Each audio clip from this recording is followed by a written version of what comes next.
நிவாரணப் பொருட்களை கையளிப்பதற்காக ஸ்தாபிக்கப்பட்டுள்ள 5 விசேட மத்திய நிலையங்களில் இன்று மாலை 6 மணி வரை நீங்கள் பொருட்களை கையளிக்க முடியும். சீரற்ற வானிலையால் பாதிக்கப்பட்டுள்ள மக்களுக்கு நிவாரணங்களை வழங்கும் நோக்கில் சக்தி நிவாரண யாத்திரை இன்று 2வது நாளாகவும் மிகவும் மும்முரமான முறையில் நடைபெற்று வருகின்றது. தற்போது எமது தலைமையக வளாகத்தில் சேகரிக்கப்பட்ட பொருட்களை பொதியிடும் நடவடிக்கைகள் மிகவும் மும்முரமாக நடைபெற்று வருகின்றன. தற்போதும் பொருட்கள் கிடைத்த வண்ணம் இருக்கின்றன. விசேடமாக இன்று மாலை 6 மணி வரை பொருட்களை உங்களால் கையளிக்க முடியும். விசேடமாக இன்னும் 2 மணித்தியாலங்கள் உங்களுக்கு எஞ்சியிருக்கின்றன. உங்களால் எவ்வளவு பொருட்களை வழங்க முடியுமோ அவ்வளவு பொருட்களை வழங்க வேண்டும் என்றுதான் நாம் கோரிக்கை விடுக்கின்றோம். நீங்கள் வழங்குகின்ற ஒவ்வொரு உணவுப் பொருட்களும் பாதிக்கப்பட்டுள்ள மக்களின் இடர்களை போக்கும் என்பதில் எவ்விதமான ஐயமும் இல்லை.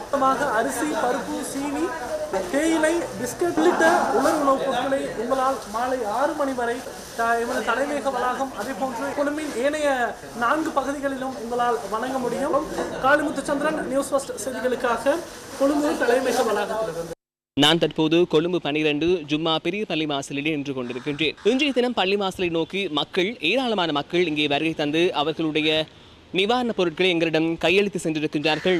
இன்று மாலை 6 மணி வரை எங்களுடைய பணி நடைபெற இருக்கின்றது. ஆகவே நீங்களும் இங்கே வருகை தந்து உங்களுடைய உதவிகளை எங்களுக்கு செய்யக்கூடியதாக இருக்கும். நியூஸ் செய்திகளுக்காக ஜும்மா பெரிய பள்ளிவாசலில் இருந்து நான் ஜீவானந்தம், லாவண்யா.